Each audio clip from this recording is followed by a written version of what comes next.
Hey friends, welcome to the Ben Jones Show. Today's episode 1. And if you're listening to this, this is going to lay the context for the rest of this podcast. So I want to say first, thank you for joining. As you know, my mission, my personal mission in life is to change lives every day. And that's why I decided it's time to start this podcast. And you know, a big part of what this is going to do is really talking about how to help you become an optimized human and optimizing your nutrition, your fitness, your hormones, your leadership, and ultimately your purpose. Because, you know, as we go through life, and life is so short, you know, if you're not living with purpose, and if your health is off, and if your hormones are off, which tie into all this stuff, then you're not really going to be living that truly fulfilled life. And so a big part of this is going to be giving you lessons of what I've learned over the years.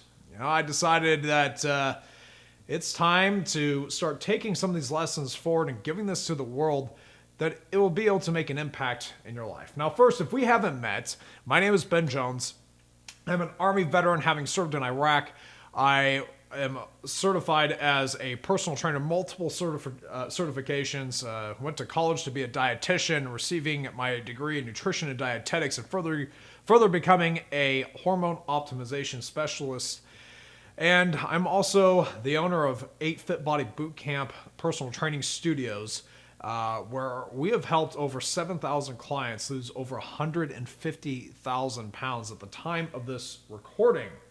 And so there's been a lot of lessons learned, a lot of things that have come from these experiences. And, you know, especially that I think, you know what, as many of you might be struggling, and maybe you're at a point where you feel like there's something more, and you could be struggling in one of these areas. So the whole point of this show, that we're going to be hitting on several different things. I'm going to be giving you multiple lessons learned that you can apply to your life that's going to help you be better in these areas, but also we'll be interviewing experts that are going to be coming in that's going to be able to help you and give you some of the things that maybe you haven't heard before, that's going to be able to help you dominate in life, become the fully optimized version of yourself.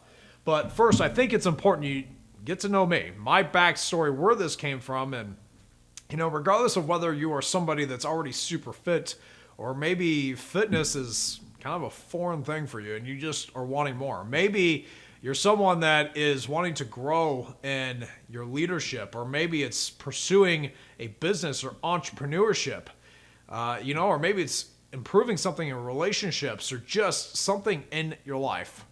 You know what, it's important to understand that I realize that there's been a lot of struggles and adversities I've gone through in my life, but there's been some very important lessons learned that if you apply these things, it'll help. And so I'll get into I should say my 6 rules for an optimized life here in a moment. But first, my story, all right, and where this started.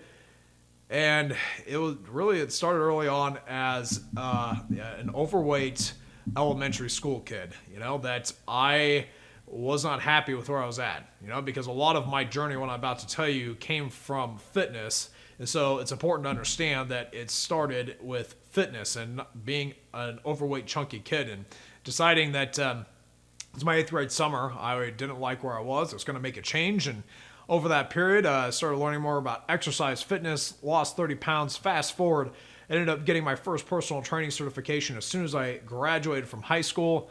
And I went and I joined the Army, and actually went into the Army National Guard, which is the equivalent, it's kind of like the reserves. And I saw this at the time that this was the best option, because I wanted to serve, but I also wanted to go to college at some point, because my end goal was to eventually get into the FBI or CIA. I wanted to do some sort of federal law enforcement. And so I went in as military police, and I saw that at the time that this was going to be the best road to get there. And, you know, I also saw too that I wanted to serve, and I wanted to get deployed, whether that was Iraq or Afghanistan. That's when I went in. It was in 2005. That this was at the height of both of the wars, and it was pretty much a guarantee that I was going to go over there. And I saw this, that hey, I can be able to serve, I can do my part, I'm going to be able to get this experience, and then I'm going to be able to continue on to my other goal of getting into some sort of federal law enforcement. And you know, fast forward, went through basic training the summer of 2005, and went through the military police AIT there for the Army. And Came back in August of 2006, ended up getting orders to go to Iraq. So just barely 6 months after getting, or I shouldn't say I got orders, we shipped out. We did our pre-mobilization training, and then we actually landed in country November of 2006 in Iraq and spent a year over there.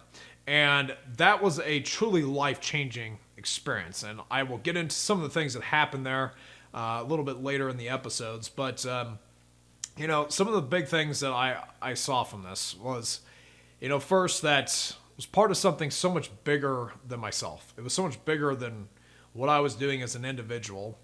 And, who knows why we were there, and especially looking at the stuff that's happened after the fact. And, we could probably go on a whole other discussion around all that. But I saw, at least at that time, that I felt I was part of something so much bigger than myself.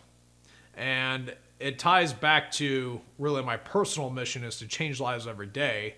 And then I saw that, what we were doing, at least for what it seemed to be was good for the people there in the country. It was, and some things that we saw that, it was forming some of those bonds with the other people in my unit. And, even during that time that I was serving as just either a driver or a gunner on our gun truck, but I also had taken on helping some of the other guys in my unit with their fitness, their nutrition. And this is really where that seed was first planted, that at some point I wanted to have my own gym. I wanted to have my own business. And so when I came back, this is where I made a kind of a shift in the direction I was going. And instead of going to college for a criminal justice degree, I actually started going to school for nutrition. And, I just had thought that I got a year's worth of being shot at and blown up, and I kind of got it out of my system and decided I really wanted to go for something that I was truly passionate about, which was helping people and being able to see that, when they get their nutrition dialed in and they get their fitness and how it made an impact in my life. And I saw some of the other people I was able to help, how to help them. And so came back, started going to college, was working at a big box gym at LA Fitness, and was aggressively going after getting this degree. And, during this time, I was able to work with a lot of different clients and, was able to, it was just a super rewarding thing of just being able to see those people working as a one-on-one trainer, that was able to have an impact on. And so went through this, graduated from college, and actually had gotten out of the personal training because I thought, okay, I need to get into something where I can save some money up so I can start up a business and be able to, make this dream a reality. And so with that, I actually ended up going into medical sales. I saw that this is something that's still kind of close to what I went to school for. And I'm going to be working with doctors, learning a skill set. It's going to be something that's going to challenge me and push me outside my comfort zone. And during this time, I also, started learning a lot about, for the specific company I was working for, we were doing the genetic testing for hereditary cancer syndromes. And, I ended up learning a lot about a very technical skill set. And so anyways, went through this, was working for this company for about a year. And they had done this huge expansion for my particular team, which was the colon cancer team for hereditary colon cancer syndromes.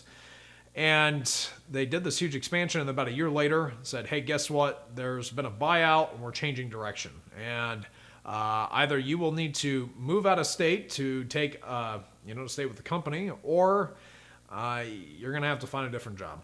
And I just remember at that moment of that just completely took me off guard, because the company had been telling us that there was all these great things that were happening, and things were going in a good direction, and then just to do a 180. And I just remember being in that situation thinking, I am never going to be here again. And I kept feeling this tug in my heart that I needed to follow through on this passion and just follow through on taking this leap of faith and starting this personal training business and getting that back and going. So I ended up finding another job, another medical sales company, or with another medical sales company shortly after the layoff. But I also had done a couple other things. Is that I had started taking action with starting up the personal training company. And at the time, it was called Elite Health Training. and had been following Bedros Keuilian, who's now become a good friend and mentor of mine, and that bought his PT personal training course. Spent $600 on this thing. I took a few $1,000s, turned my 3-car garage into a gym, and just started from there. And ended up starting with 4 ladies from my church. Made an agreement with them. Hey, you get to be the guinea pigs of this group training thing as I'm figuring this out. And I'll give you a lifetime membership. Let me share your results, and I will, you just help spread the word and bring in friends and family, and, we're going to get this up and going. And so that started in, let's see here, that was October of 2013. It started with the 4 of them, and then in January 2014 launched our very first 12-week body transformation challenge. And ended up starting, I think there was a total of like 13 people doing this.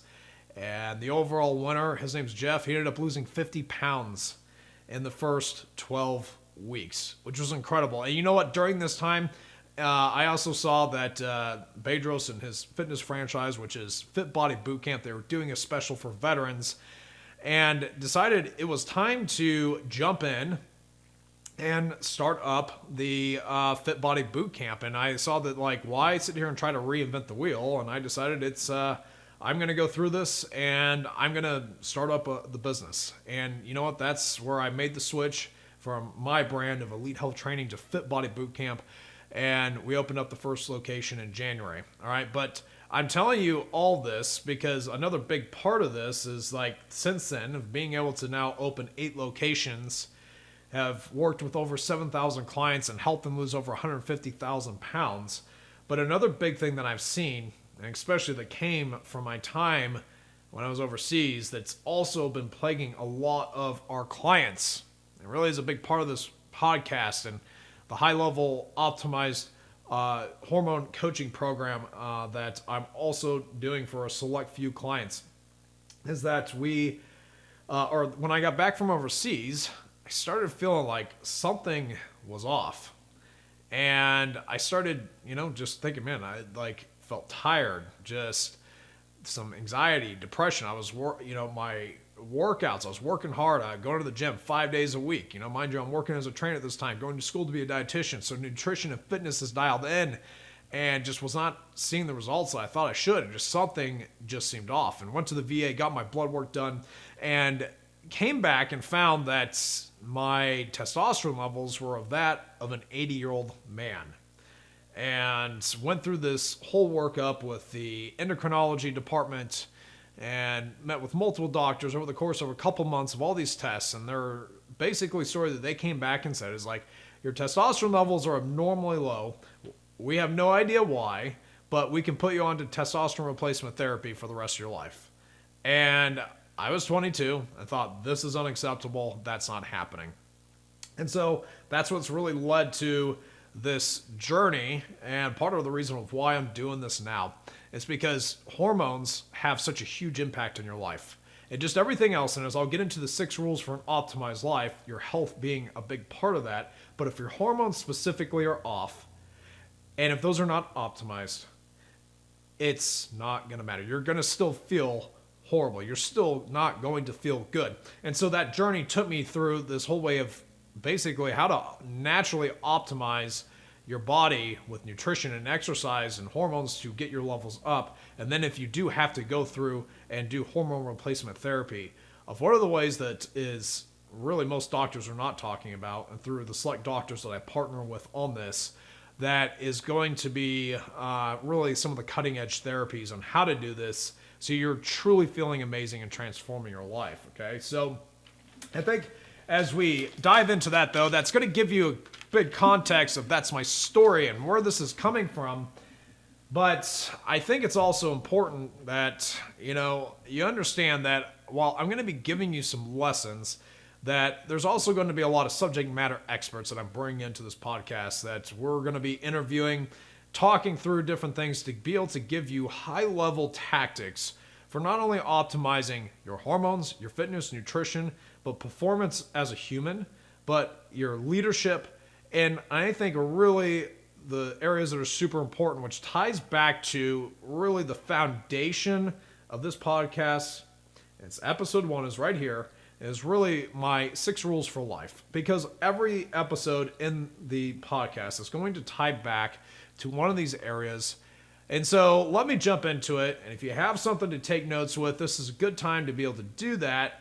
And so you can dive in, take some notes, and start applying these things to your life right away. Okay, so rule number 1, it's a personal philosophy. It's always growing. It's this mindset that we're either moving forward or we're going backward, right? There is no maintaining, right? That we, as humans, our bodies are designed to constantly be growing and being challenged to progress. Okay, so think about it like this. I'm going to give you a couple different examples of how you can do this and then how you can apply it. But think about your workouts, all right? If you are someone that if you are hitting the gym all the time, as me as a coach and trainer, we help our clients do this all the time. But you have to think about it. Like if you are not going in every week to work out, push your body, you're putting a stress on your muscles. Just think about if you're doing strength training. You're causing little micro tears in your muscles, which then protein goes in, your body repairs that, and it makes the muscle slightly stronger for the next time. And so that's how you get stronger. But if you stop doing that, your body recognizes there's no longer a need for all this extra muscle because you use a lot of fuel to maintain it, and then it starts reducing it. All right, so you have to understand that there is no maintaining, right? That you're either moving forward or going backward. Our body adapts like that. Think about also if you have a high performance sports car, right? If you've gotten your dream car and you just leave this thing in the garage, you never start it up, what's going to eventually going to happen to it? Well, you think about it. Seals are going to dry up in the engine. The fuel eventually is going to go bad. Your tires are probably going to start to go flat. The battery's going to die. And so when you go to start this thing up, it's not going to work. Or when you do, and it does start, there could be issues and other things of damage that's being caused to the engine. And you have to think about it is that our bodies, your cars, just really in life that you have to think about that it's meant to be used. It's meant to be challenged. That car is meant to be driven. It's meant to be used. Our bodies are meant to be challenged and grown. And probably the last thing is think about your mind. Okay, if you are just living inside your comfort zone, if you are just doing things that is your standard procedure, that's not putting a knot in your gut, it's not making you uncomfortable, are you really challenging yourself or progressing? See, I'll tell you something too, just as a mindset with this, I have as a personal philosophy. If I'm not doing something that puts a knot in my gut, almost makes me sick to my stomach, maybe gives me a little bit of anxiety, then I'm not challenging myself and that I'm not doing something that's pushing myself to grow. Because here's the thing, the comfort zone, we all sometimes strive to think, all right, once we get to this point of comfort, then we'll be good. But then that's also where you die. Because if you and again, another way to think about this, let's just maybe use another way of like thinking about financial success. All right, let's just say that maybe if you're listening to this, you're already financially well off, or maybe, you're striving to get there. But let's just say that you do, and you don't have to work anymore, and you just get to go and travel and sit on a beach for the rest of your life. How long before that becomes boring and old? If every single day was just hanging out on a beach, how long before you start getting bored with that and feeling like that we're all wired for a bigger purpose and mission?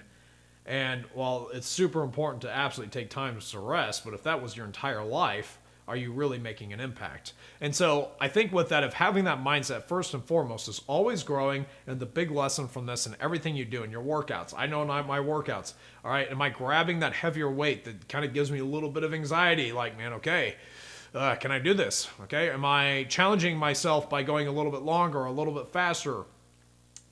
Just in my professional, the business side, am I doing things that are slightly uncomfortable?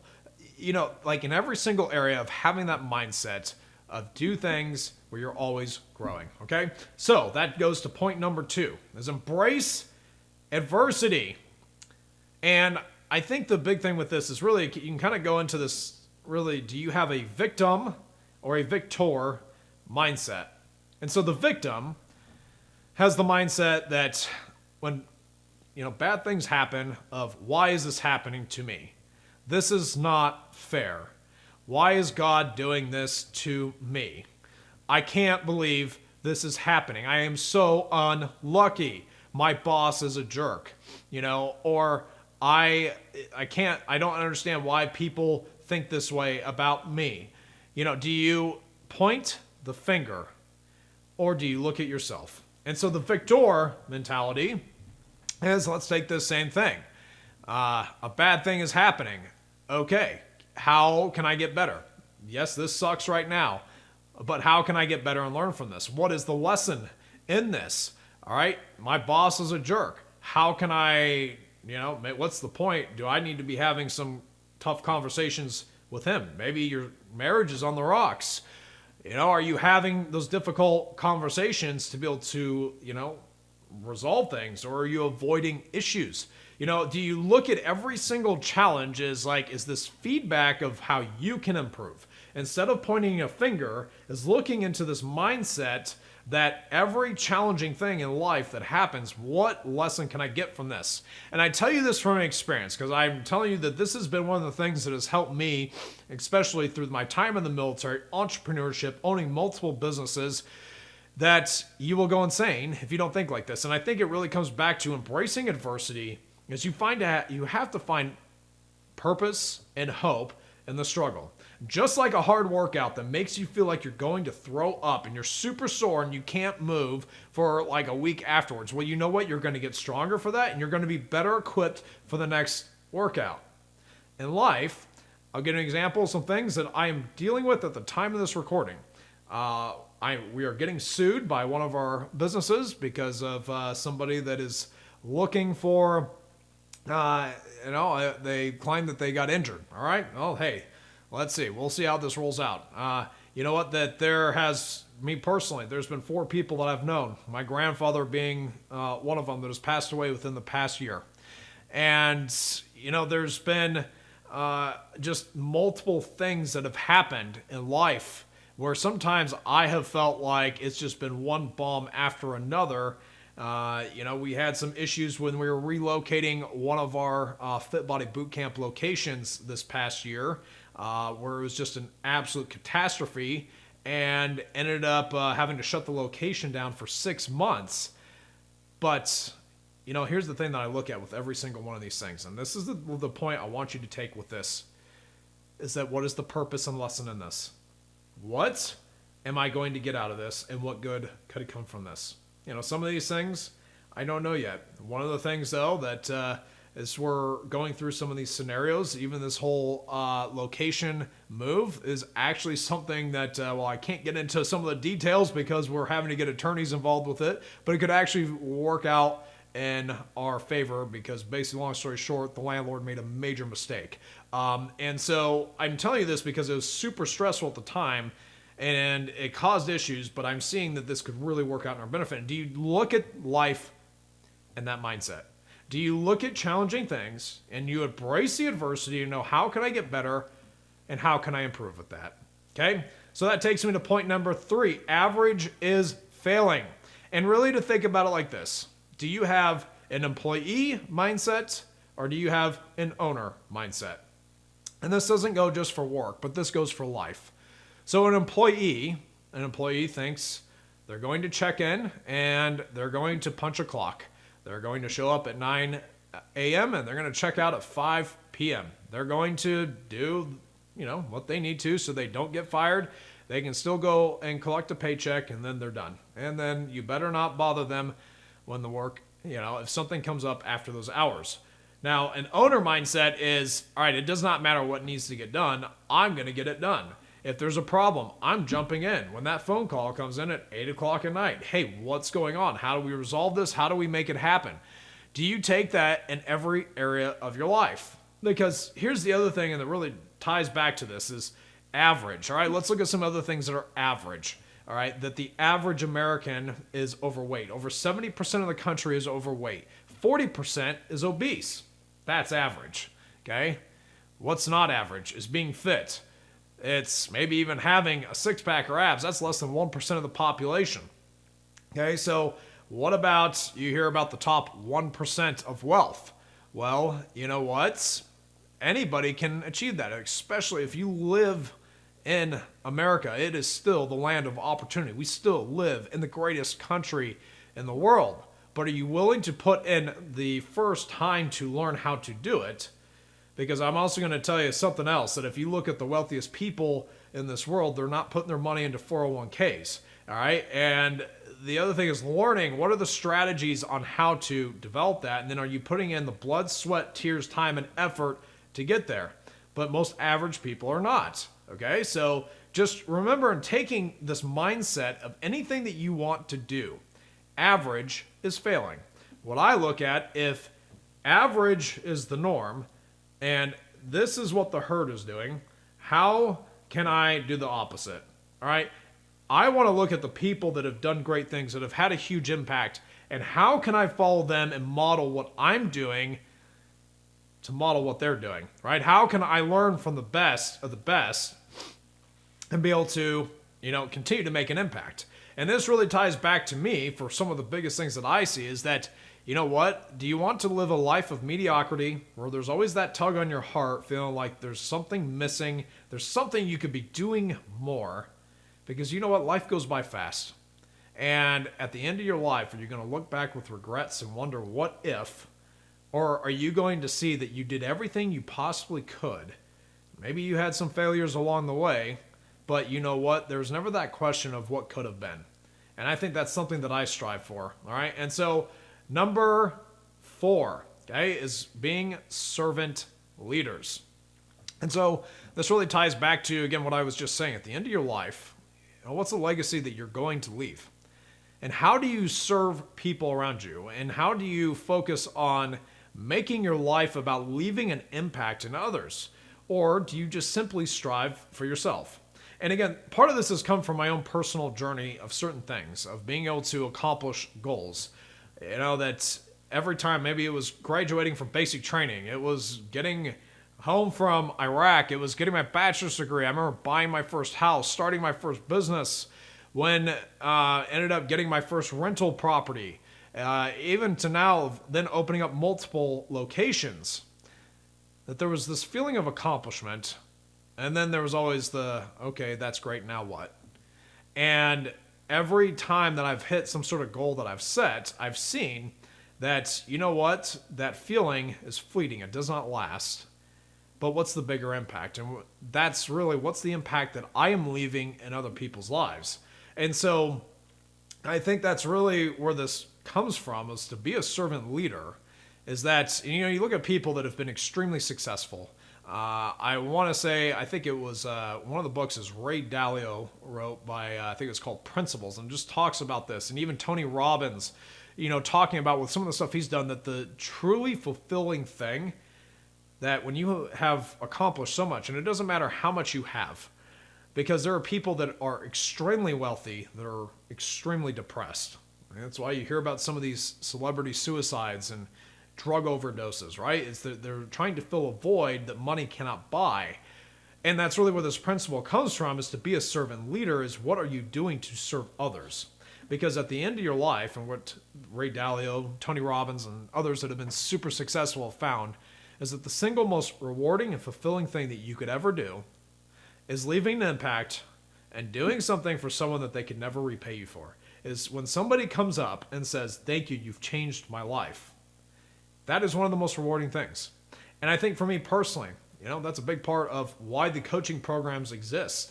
That's why I've done a lot of this, because when I have our clients that come up and say, hey, this has changed my life, I would not be where I am without you. You know what? If it wasn't for starting up these Fit Bodies, as just a huge thank you. And so I just challenge you to think about everything that you're doing to make it other focused. Now, that's even just beyond, all right, we're talking about high level. What about just starting with the people in your life? What about just, your friends? What about your spouse, right? It's just in the morning when you get up, saying something encouraging. Maybe for me, most days I make breakfast for my wife. Are you doing something to serve your people? Are you doing something to, send an encouraging text or phone call just someone, a friend or family or someone that's close to you. All right, make it a point of how do you serve others? How can you be someone that's going to be a giver and not a taker? Okay, all right, and that leads me to point number 5. Your health is your wealth. And that's a big part of this podcast because at the end of the day, if we do not have our health, if we do not have the ability to execute on some of these things, then we are not going to be able to really live to our full potential. And I think that a big part of that and some of this stuff that what we're going to be talking about again is nutrition strategies, fitness, and really for me is something that's passionate, as I had said earlier, is about optimizing hormones, which then ties into everything with your health. But if you don't have that, then the rest of the stuff, in some ways is going to fall short. All right, and that leads me to the 6th principle here. My 6th rule for life is to live like you're going to die. And I think that this is really my most important. And I think it comes from something that it's a deeply personal decision because, this is something that I've had to reflect on. Because as I had said earlier in this past year, it's been 4 people that I've known that I've been close to that, whether they're family friends or, some of my grandfather passed away. We've lost 2 staff members, one of which was one of our senior leaders on our team, this past year, that it has just, it's made me think that our life is short and that we all have one guarantee in life that we're all going to die. And, when that day comes is what are we doing? What do you believe also? I mean, and I think for me, one of these stories, and while this is, I'm not saying that what I believe is what you should. That's a very personal decision. You need to do your own research and do your own journey. But I will give you some of the things that I found. And, when I got orders to go to Iraq, I remember thinking, I may not be coming home from this. And it was actually my dad that gave me a couple books to read. It was called A Case for a Creator and A Case for Christ. And they're written by, the author's name is Lee Strobel, and he was a devout atheist that basically had set out to show that Christianity is a myth, religion is a myth, and I would just say what he found is very profound and interesting, and it was also a huge part of why I personally am a Christian, and I will, tell you that that is a thing that you need to be able to decide. But here's the thing, and I think as we go through all these, is that if your hormones are off, okay, one big thing, that's a big commonality with a lot of this stuff, is we'll be hitting on a lot of different subjects, but if your hormones are off, and especially if you feel like there's just something missing, that maybe you've got all these areas dialed in for the most part, but if you feel like you are not fully optimized in this area, and I can tell you from experience that it showed up in being depressed and just not having energy and drive to do things, and when you fix the hormones in your body, it leads to all these other things that are going on. That gives you that purpose, that passion, really being able to feel like that you can conquer the world and that you are not living a life of mediocrity. And so often that doctors misdiagnose this, or it's called something else. In so many ways, it's your hormones. Like if your testosterone is low as a man, that can cause anxiety and depression, but how often are doctors giving anti-anxiety or depression meds to treat something that's a hormonal issue? And so that's a lot of the stuff that we're going to be going over. But for at least today, I want to give you the high level of what this podcast is going to be, because again, it ties back to just really what I feel like is my calling. My mission is to change lives every day, and this is the next evolution of that. Is that you find value, this is going to change your life, and it's going to make an impact that you can share to others. So if you found value with this, if you find that these 6 rules for life have been helpful, write these down. But I also ask that you share this with someone that needs to hear this. Write a 5-star review in the comments. Pass this on. And friends, tune in for the next episode where we're talking about hormones, toxins, and how it's destroying your life. All right, we'll see you soon.